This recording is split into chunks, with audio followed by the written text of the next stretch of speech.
ஔவையே, உலகில் அரியது என்ன? அரியது கேட்கும் வரிவடிவேலோய், அரிது அரிது மானிடராதல் அரிது. மானிடராயினும் கூன் குருடு செவிடு பேடு நீங்கிப் பிறத்தல் அரிது. கூன் குருடு செவிடு பேடு நீங்கிப் பிறந்த காலையும் ஞானமும் கல்வியும் நயத்தல் அரிது. ஞானமும் கல்வியும் நயந்த காலையும் தானமும் தவமும் தான் சீதலரிது. தானமும் தவமும் தான் சீவராயின் வானவர் நாடு வழி திறந்திடுமே. When Baba's soul திரேதா யுகத்தில் ராமராக இருந்தபோது அந்த அம்மா சபரியாக இருந்தாங்க. கிருஷ்ணன் அம்மாவுடைய லைஃப் ஹிஸ்ட்ரி என்னென்னா, கடலூர் பக்கத்தில் ஒரு குடும்ப பெண்ணாக இருந்தார்கள். கல்யாணம் ஆகிருந்தது, 3 குழந்தைங்கள்லாம் இருந்தாங்க. அண்ட் பழைய ஜென்ம வாசனைகளால் அவங்க கல்யாணம் ஆகி கூட ஒரு மென்டல் மாதிரி தான் பிஹேவ் பண்ணுவாங்க. அதாவது அவங்களுக்கு எப்போ பாரு முருகர் ஒரு குழந்தையாக வந்து விளையாடிட்டு இருப்பார் அந்த அம்மா கிட்ட. அதனால் அவங்க கண்ணுக்கு தான் தெரியவார் அந்த குழந்தை முருகர். இவங்க குக் பண்ணிகிட்ருக்கிற போது அந்த சமையல் தட்டை தள்ளி விடுறது, அப்படியெல்லாம் ப்ராங்க்ஸ், உடனே படவான்னு அடிக்கிறதுக்கெல்லாம் ஓடுவாங்க. ஸோ இதெல்லாம் பார்த்து சொந்தக்காரங்கள்லாம் இந்த அம்மா மென்டல் நினச்சி வீட்டை விட்டு துரத்துற மாதிரி ஒரு கண்டிஷன் வந்துச்சு. So she was forsaken by the family as a mentally retarded woman, but it was not true. She was உள்ளுக்குள்ளே ஒரு டொமைனில் இருந்தாங்க, அவங்க ஒரு இருந்தாங்க. அப்படியே இந்த வடநாட்டில் சாமியார் கூட்டங்களோடலாம் சேர்ந்து கோயிலெல்லாம் சுற்றிக்கிட்டு, நார்மலாக இன்றைக்கி நீங்கள் பார்க்குறீங்க இல்லையா, ரிஷிகேஷ், காசி அந்த மாதிரி இடங்கள அப்படி ஒரு கேரக்டராக சுற்றிக்கிட்டே இருந்தாங்க. அப்போ ஒரு நாள் திருச்செந்தூர் கடற்கரையில் சுற்றிக்கிட்டு இருக்கிற போது ஒரு வயசான பெரியவர் வந்து, நீ என் பின்னால் வா, நீ எங்கே இருக்கணும்னு நான் உனக்கு காட்டுறேன்னு கூப்பிட்டுட்டு போயிருக்காரு. அம்பாசமுத்திரத்தை தாண்டி பாபநாசம் இடத்துல ஒரு தாமிரபரணி ஆடு ஓடுது அந்த கோயிலுக்கு முன்னாடி. அங்கே போய் குளிச்சிருக்காங்க. அப்போ அவங்க மைண்டில் தலைமையில் இருந்த அந்த மணல் மண் எல்லாம் கரைஞ்சி போயிட்டு அவங்க ரொம்ப ரிலீவ்டாக ஃபீல் பண்ணாங்க. That was a feeling of Papanasam, அவங்களுடைய வினை பயன்கள். அந்த இடத்துக்கு பேரே பாபநாசம் தான். ஸோ அவங்களுடைய கர்மாக்கள் எல்லாம் அந்த இடத்துல குளித்ததுனால கழிஞ்சி போன மாதிரி அவங்களுக்கு ஒரு திண்மை வந்தது. அப்போ அந்த பெரியவர் அங்கேருந்து இன்னும் 4 மைல் தள்ளி கூட்டு போய் அகஸ்தியர் அருவிங்கிற இடம் இருக்குது. அந்த அருவிக்கு மேலே ஒரு 3 வாட்டர் ஃபால்ஸ் மாதிரி கொட்டின்னு இருக்கும், ஒரு பெரிய தடாகம் மாதிரி இருக்கும், அப்படியே கல்பாறைகள். அதெல்லாம் தாண்டிக்கிட்டு தான் அகஸ்தியர் அருவி கீழே வந்து கொட்டுது. அங்கே ஒரு சிவலிங்கம் இருந்தது. அந்த பர்டிகுலர் பிளேஸில் ஒரு சிவலிங்கம் இருந்தது, ஒரு குகை இருந்தது. அந்த பெரியவர் இந்த குகைக்குள்ளே நீர் அப்படின்னு சொல்லிட்டு அவர் போயிட்டார். And she use to do puja to that Shivalingam. அந்த சிவலிங்கத்துக்கு அப்போ மண்டபம் எதுவும் கிடையாது, சும்மா ஒரு பாறை இடுக்குகளுக்கு நடுவில் சென்டரில் ஒரு சிவலிங்கம் இருந்தது.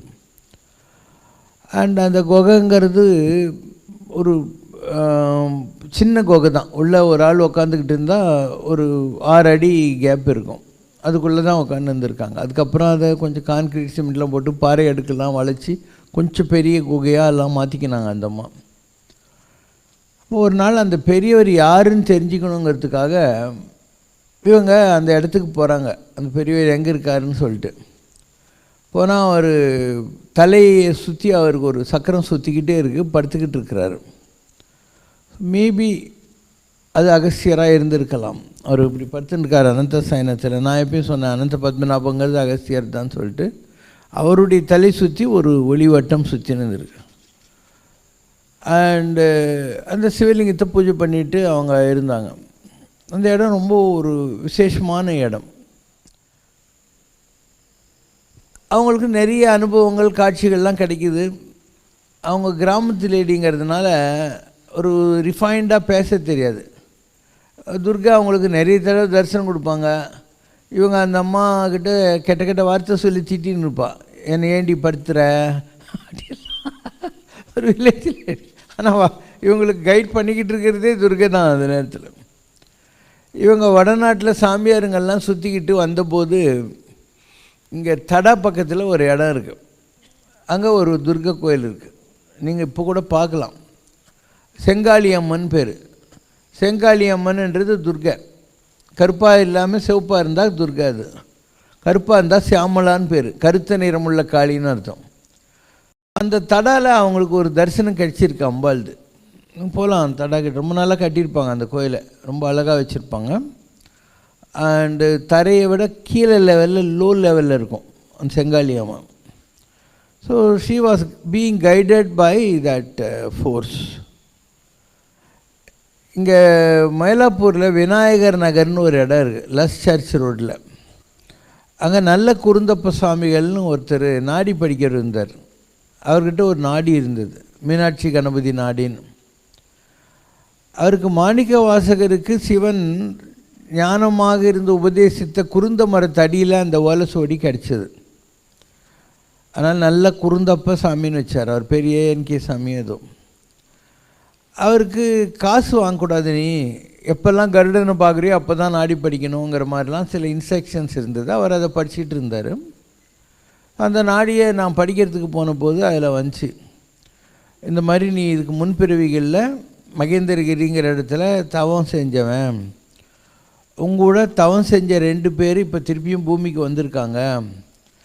நீ அவங்கள தேடி போய் அவங்களுடைய கைட்லைன்ஸில் மகேந்திரகிரிக்கு போகிறதுக்கு உனக்கு வாய்ப்புகள் கிடைக்கும். அதில் ஒரு அம்மா கிருஷ்ணவேணி அம்மா, அவங்க அங்கே இருக்காங்க கல்யாணத்தில். இன்னொருத்தர் சிந்தலச்சேரிங்கிற இடத்துல லாட சங்கிலி சீங்கோல் பொன்னையா சாமின்னு தேனிக்கு பக்கத்தில் இருக்கார். இவங்க 2 பேரில் யாராவது ஒருத்தர் உன்னை கூட்டின்னு போக முடியும். ஏன்னா அந்த காட்டை பற்றி அவங்களுக்கு தெரியும். அவங்கெல்லாம் ஒரு பிறவியில் உன்னோட தவம் செஞ்சவங்க அதே மகேந்திரகிரியிலன்னு. அதுக்காக நான் அந்த அம்மாவை தேடி போனேன்.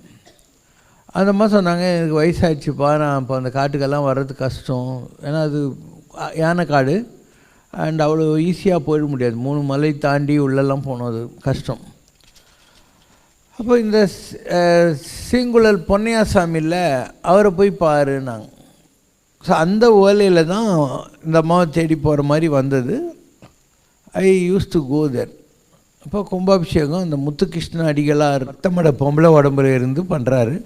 ராமதாஸ் கலெக்டர் அங்கே இருக்கிறார்.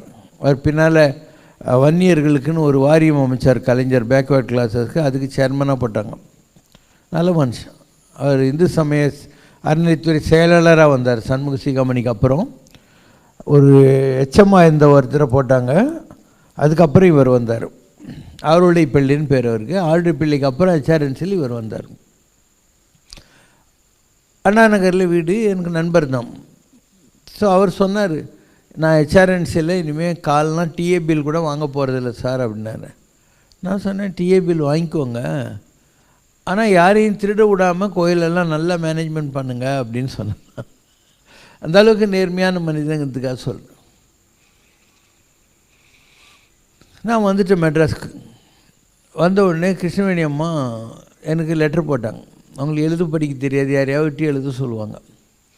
அதில் இருக்குது, தம்பி, இங்கே நடந்த கும்பாபிஷேகம் சிவனுக்கு கொஞ்சம் கூட திருப்தி இல்லையா, அதனால் நீ 21 நாள் ஆன உடனே வந்து உங்கள் கையால் இங்கே கும்பாபிஷேகம் பண்ணணும்னு உத்தரவாயிருக்கு, நீ தயவு செஞ்சு வந்துருன்னாங்க. ஸோ நான் 21 நாள் அவங்க பண்ண கும்பாபிஷேகம் 21 நாள் கழித்து போய் எனக்கு தெரிஞ்ச கும்பாபிஷேகத்தை நான் பண்ணிட்டு வந்தேன். ஒரு கங்கா ஜலம் சொம்ப ஊற்றி எனக்கு தெரிஞ்ச யாகம் பண்ணி பூஜை பண்ணிட்டு வந்துட்டேன். அப்போ அந்த அம்மா லெட்டர் எழுதுனாங்க, என்னான்னு சொல்கிறது தம்பி, நீ கும்பாபிஷேகம் பண்ணிட்டு போன அன்றைக்கி எனக்கு சிவனும் பார்வதியும் கல்யாண கோலத்தில் தரிசனம் கொடுத்தாங்க. இனிமேல் இங்கே எந்த பூஜையாக இருந்தாலும் நீ வந்து உங்கள் கையால் தான் பண்ணணும் அப்படின்னு ஒரு லெட்டர் போட்டாங்க. இது அந்த கண்டினியூட்டி வந்தது எப்படிங்கிறதுக்கான காரியம். இங்கே மெட்ராஸில் கங்கை அமரனுக்கு ஜூனியராக ஒரு ஆள் இருந்தார், ராஜ்குமார்னு பேர், அசிஸ்டன்ட் டைரக்டர். அந்த ஆள் பிற்காலத்தில் பச்சை துண்டெல்லாம் கட்டிக்கிட்டு பெரம்பலூரில் தலையாட்டி சாமியார்னு ஒரு இருந்தார். அது தலை ஆடிக்கிட்டே இருக்கும், அதனால் தலையாட்டி சாமியார்னு பேர். ஸோ அந்த பெரம்பலூரில் பிரம்ம ரிஷி மலைன்னு ஒன்று இருக்குது. ஸோ அந்த இடத்துல அவர் கூட அசிஸ்டண்ட்டாக இருந்து சித்தர்கள் தத்துவத்திலெல்லாம் சுற்றிக்கிட்டு இருப்பார். ஸோ அந்த ராஜகுமார் சாமியார் கிருஷ்ணவேணி அம்மாவை மெட்ராஸ்க்கெல்லாம் கூப்பிட்டு வருவார். எல்லோரும் சினிமாக்காரங்க அவங்க வீட்டுக்கு எல்லாம் கூப்பிட்டு போவாங்க. ஸோ அந்த அம்மா கொஞ்சம் கொஞ்சமாக பணம்லாம் இவங்ககிட்டலாம் வசூல் பண்ணி கொஞ்சம் எக்ஸ்பேண்ட் பண்ணிச்சு. அந்த குகையை கொஞ்சம் பெருசு பண்ணிச்சு. அவங்களுக்கு வயசாகிடுறதுனால அங்கேயே ஒரு ஓரமாக ஒரு பேசிக் டாய்லெட் பண்ணிக்கிட்டாங்க. ஒரு 2-3 சிலைலாம் வாங்கி வச்சாங்க. இதெல்லாம் பண்ணிகிட்டு இருந்தாங்க. யார் போனாலையும் ஒரு காப்பி டீயாவது போட்டு கொடுப்பாங்க, கருப்பட்டி வெல்லம் போட்டுட்டு. அண்டு அது ஒரு இன்னோசென்ட் லேடி அங்கே உட்காந்து தவம் பண்ணிக்கிட்டு இருக்கோம். அவ்வளோதான். நல்ல பவர். கண்ணே புலி மாதிரி தான் இருக்கும் அந்த மாதிரி. தலையெல்லாம் வெள்ளையாக இருக்கும். அவங்க ஒரு பிறவியில் ராமாயணத்தில் சபரியாக இருந்து எனக்கு தொடர்பாக இருந்ததுனால அவங்க நான் போனால் என்னை நல்லாவே பார்த்துப்பாங்க. அதாவது she will be hospitable to me. ஏதோ ஓல்டு கனெக்ஷன் இருக்குது. மெட்ராஸ்க்கெல்லாம் வந்திருக்காங்க. இங்கே கூட 1 or 2 வந்திருக்காங்க. அண்ணா நகரில் எங்கள் வீட்டுக்கெல்லாம் நிறைய தடவை வந்திருக்காங்க. ஸோ நட தளர்ந்து கொஞ்சம் வயசாகிடுச்சு, கீழே இறங்கிறதுக்கே கஷ்டப்பட்டு இருக்கிற காலெல்லாம் வந்தது. ஐ யூஸ் டு கோ சி தேர். அந்த மாதிரிலாம் எனக்கு அந்த இடத்துல நிறைய அனுபவங்கள் கிடச்சிருக்கு. நான் கொஞ்சம் கூட பயப்படாத ஆள். ராத்திரியில் போய் இறங்குவேன் பாபநாசில். காட்டுக்குள்ளே ராத்திரியில் நடப்பேன். அதெல்லாம் எப்படி பண்ணேன்னு எனக்கு தெரியாதுன்னா பண்ணேன். காட்டில் நடந்து அந்த படிக்கட்டெல்லாம் ஏறி அங்கே இருக்கிற சிவபெருமான்கிட்ட போய் படுத்துருவேன். நானும் சிவபெருமான் மாத்திரம்தான் இருப்போம். ரொம்ப அழகான இடம். பௌர்ணமிக்கு ஒரு வெள்ளை வேஷ்டியை போட்டேன்னா அதெல்லாம் அப்படியே சந்தனமாகி போயிடும். பௌர்ணமிக்கு கந்தர்வர்கள்லாம் அந்த சிவனை பூஜை பண்ணுற அளவுக்கு பெரிய இடம் அது. சுப்பிரமணிய சிவான்னு ஒரு சுதந்திர போராட்ட தியாகி அங்கேருந்தான் தண்ணியில் விழுந்து இறந்து போயிட்டார். ஸோ ஒரு நைட்டு அங்கே போய் படுக்கிறேன். ராத்திரி 11 மணி இருக்கும். நான் நினைக்கிறேன் இந்த வள்ளலார் விளக்கு மாதிரி 4 பக்கம் கண்ணாடி போட்டு உள்ளே விளக்கேற்றி வச்சா காற்றுக்கு அணையாமல் இருக்குமே நினச்சி படுத்துட்டேன். ஒரு ஃபியூ ஹவர்ஸ் ஆகிருக்கும். என் மூஞ்சி மேலே யாரோ டார்ச் அடிக்கிறாங்க. சாமி எந்திரி அப்படிங்கிறாங்க. நான் எந்திரிச்சு பார்க்குறேன். ஏதோ விளக்கு கேட்டிங்களாம், இருட்டில் நடந்து வர வேணாமா, லேட் ஆகிடுச்சு, தப்பாக நினைக்காதீங்க அப்படின்னு. வள்ளலார் விளக்கு அதில் வைக்கிறதுக்கு ஒரு பித்தளை விளக்கு 5 திரி நெய் ஊற்றி அவனே வத்தி போட்டி கொடுத்து உங்கள் கையால் பொறுத்துங்க அப்படின்னாங்க. பொறுத்தி அந்த இடத்துல வச்சுட்டு நான் படுத்துட்டேன். மறுநாள் காத்தால விளக்கு இருக்குது, ஆனால் அவங்க 2 பேர் இல்லை. அவங்க அகஸ்தியருடைய சிஷ்யங்களாக இருந்திருப்பாங்க. 7 மைலுங்கிறது புதிய மலையிலேருந்து அந்த இடத்துக்கு இருக்குது. அங்கே ஒரு குகை பாதை இருக்குது, ஆனால் நான் குகைக்குள்ளே போனதில்லை. அங்கே இருக்குது ஒரு குகை பாதை இருக்காங்க. இந்த மாதிரி பல அனுபவங்கள் எனக்கே அந்த இடத்துல நடந்திருக்கு. ஸோ அந்த ஓலையில் மீனாட்சி கணபதி நாடியே நல்ல குறுந்தப்ப சாமியில் என்ன வந்ததுன்னா, நீ மகேந்திரகிரியில் ஒரு பெரிய நிலையில் தவக்கூடம் அமைத்து பூஜை பண்ணிகிட்டு இருந்தவன். உங்கூட பூஜை பண்ண ரிஷிகள் சித்தர்கள்லாம் அங்கே இருக்காங்க. நீ ஒரு தடவை கஷ்டப்பட்டு எப்படியாவது அங்கே போய் பழைய ஞாபகம்லாம் உனக்கு வந்துடும். அவங்கெல்லாம் உனக்கு ஆசீர்வாதம் பண்ணுவாங்க. அதுக்கப்புறம் உனக்கு ரொம்ப பெரிய நிலை வரும். போகிறதுக்கு முன்னாடி காட்டுக்கு போகிற, அதனால் காட்டுக்கு தேவதையாக இருக்கக்கூடிய துர்கை சேலம் ஸ்கந்தாசிரமத்தில் பூரண பிரதிஷ்டியாக இருக்குது. அங்கே சாந்தானந்த சுவாமின்னு ஒரு மகான் இருக்கார். அவர் நீ ராமனாக இருந்தபோது விஸ்வாமித்திரா உனக்கு குருவாக இருந்தவர். அதனால் நீ அவர்கிட்ட ஆசீர்வாதம் வாங்கினா அந்த துர்கையை கும்பிட்டுட்டு மகேந்திரகிரி போகலாம் அப்படின்லாம் வச்சு எல்லாத்தையும் பண்ணேன் நான். அண்டு காட்டுக்கெல்லாம் போவேன். எத்தனை தடவை போயிருக்கேன்னு தெரியாது. இப்போல்லாம் போகிறதில்ல. ஏன்னா சந்தான சாமியே சொன்னார், போனது போகிறோம், இன்னும் போக வேண்டிய அவசியம் இல்லை அப்படின்ட்டாரு. ப்ளஸ் ஸோ அந்த இடத்துல நான் போவேன் வருவேன். அந்த ஓலையில் இதெல்லாம் வந்தது. நீ காட்டுக்குள்ளே மைந்தர்கள் இருந்தபோது அங்கே இருந்த ரிஷிகள்லாம் சிவபெருமானுடைய கல்யாண கோலத்தை அகஸ்தியர் தரிசனம் பண்ண இடம் அதுதான். அதனால் அதுக்கு பேர் கல்யாண தீர்த்தம். அகஸ்தியர் லோபாமுத்திரையோடு திருமணம் செய்து கொண்டு இருந்த இடம் அது. அதனால் நீ அங்கே போயிட்டு ஒரு சிவலிங்கத்தை பிரதிஷ்டை பண்ணி பூஜை பண்ணிக்கிட்டு இரு அப்படின்னு உனக்கு உத்தரவாச்சு. ஸோ அங்கே இருக்கிற சிவலிங்கம் நீ பிரதிஷ்டை பண்ணது தான். ஒரு பிறவியில் மகேந்திரகிரி ஆஃப்டர் ஏடி வந்து நீ பிரதிஷ்டை பண்ணி பூஜை பண்ண. அண்டு நீ உன்னுடைய ஆத்மாவை அதில் ஐக்கியம் பண்ணிட்ட. அந்த பிறவி நீ வைண்ட் அப் பண்ணுற போது உன் ஆத்மாவை அந்த சிவலிங்கத்தில் வச்சுட்டு போயிட்ட. அது தண்ணிக்கு அடியில் இருந்தது. அங்கே ஒரு ரிஷி உட்காந்து தவம் பண்ணிக்கிட்டு இருந்தார். நீ இந்த உலகத்தில் பிறந்த அந்த 1949 டைமில் அந்த சிவலிங்கம் தண்ணியிலேருந்து மேலே பொயின்னு வரும், எல்லோரும் பூஜை பண்ணுவாங்க, மணி அடிப்பாங்க, அந்த சத்தங்கள்லாம் இருக்கும், திருப்பியும் தண்ணி கடியில் போயிடும். இந்த சித்தர் என்னடா இது அதிசயமாக இருக்கேன்ட்டு ப்ரே பண்ண போது அந்த லிங்கம் பரிஷ்டை பண்ண வேண்டிய காலம் வந்தாச்சு, அந்த ஆத்மா உலகத்துக்கு வந்துருக்குன்னு சொன்னாங்க. அவர் தூத்துக்குடிக்கு போய் முத்துக்குளிக்கிறவங்களை கூட்டின்னு வந்து அந்த லிங்கத்தை எடுத்து பரிஷ்டை பண்ணியிருக்காரு.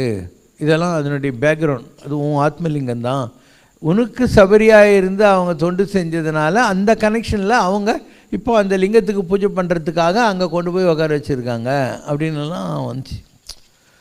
அதுக்கப்புறம் அந்த அம்மா ஒடுங்க வேண்டிய காலம் வந்தது. அதெல்லாம் ஒரு கனெக்ஷன் இருக்கும். அப்போ தான் நம்ம துர்கை கோயிலை கட்டணும், ஒரு 7 வருஷத்துக்கு முன்னால். அந்த துர்கை கோயிலில் அவங்க அங்கே மூச்சை விடுற போது இங்கே நான் ஐக்கியம் பண்ணேன். அதனால் அவங்களுடைய ஆர்கானிக் எனர்ஜி நம்ம கோயிலில் இருக்குது. அதனால தான் நம்ம துர்கை ரொம்ப ஒரு உயிரோட்டமாக இருக்கும், எக்ஸ்பிரஷன்ஸ் எல்லாம் இருக்கும், ஒரு சிரிப்பு கிரிப்பு அந்த மாதிரிலாம் இருக்கும். துர்கை உயிர் துடிப்புள்ள ஒரு ஆற்றலோடு வச்சுருக்கோம். அண்ட் அந்த ஸ்பிரிட்டு சபரியாக இருந்து அவையாராக இருந்து உலகத்திலெல்லாம் பண்ணி கிருஷ்ணவேணின்னாக்கா கிருஷ்ணருடைய பாவமும் சரஸ்வதியோட பாவமும் கலந்த ஒரு ஆத்மான்னு அர்த்தம். அதுதான் கிருஷ்ணவேணிங்கிறது. அவங்க 86 வயசுக்கு அந்த மாதிரி இருந்திருக்கும். அது ஒரு கணக்கு. அது நேற்று கூட பராசர நாடி படித்தாங்க, அதில் ஒரு வரி வரும், அந்த வரி மாத்திரம் படிங்க. யோகினி மாதா அனுகிரகத்தால் மகா கணபதியின் பல வடிவங்கள் மூடிய சிலைகள் வைத்த இடங்களை காட்டும். மலைவாழ் ரிஷிகள் தரிசனம், உனது வாழ்க்கை ஆசிரமம் ஏற்காத சந்நியாசி வாழ்க்கை, லோகக்ஷேமத்திற்கான தர்ம பிரவேசம், உனது மனுஷ சரீரமே தவிர அமானுஷ சக்தி உண்டு. இதெல்லாம் வருது. பார்த்தா மனுஷன் மாதிரி இருப்பேன், நீ அமானுஷன். நீ வந்ததே தர்ம காரியத்துக்காக உலகத்தில் பிறந்திருக்க. அந்த அம்மா சமாதி ஆகிற போது உனக்கு அனுகிரகம் பலமாக வரும். எங்கெல்லாம் பூமிக்கு அடியில் மூடிய சிலைகள் மறைத்து இருக்கின்றனவும் அதெல்லாம் அடையாளம் காட்டப்படும் அப்படின்னாங்க. மலை மீதுள்ள யோகினி மாதா சித்தி ஆகிற போது தான் உனக்கு அனுகிரகம் பலமாக வரும். அது மாதிரி இப்போ இந்த அம்மா இருக்கிறாங்க, அவங்க ஒரு ஸ்பிரிட் ஆகிடுறாங்க இல்லையா, அவங்களுக்கு நமக்கு தெரியாத பல விஷயங்கள் தெரியும். ஒரு வேலி ஏங்கலில் நமக்கு தெரியாத பல விஷயங்கள் அவங்களுக்கு தெரியும், அவங்க எடுத்து கொடுப்பாங்க உள்ளது. இப்போ நிறைய பேர் நீங்கள் அந்த ஆன்மீகத்துக்கு சாமியாருங்களை பார்த்தீங்கன்னா அவங்க அம்மாவுடைய லாக்கெட் கீக்கெட்டு கழுத்தில் போட்டிருப்பாங்க, அவங்க அம்மா இறந்து போயிருக்கும். அவங்க ஸ்பிரிட் ஆன உடனே அவங்களுக்கு ஏதோ ஒரு உத்தமமான ஆத்மா இருக்கிறதுனால இந்த உடம்பு மூலமாக அவங்க எதெல்லாம் சாதிக்கணுமோ சாதிப்பாங்க. வாலாஜா பக்கத்தில் ஒரு கம்பவுண்டராக இருந்தார் ஒருத்தர், முரளிதர சாமின்னு பேர். அவங்க அம்மா கேன்சர் இறந்துட்டாங்க. அந்த அம்மாவுடைய ஸ்பிரிட்டு தான் இப்போ அவரை கைட் பண்ணிக்குது.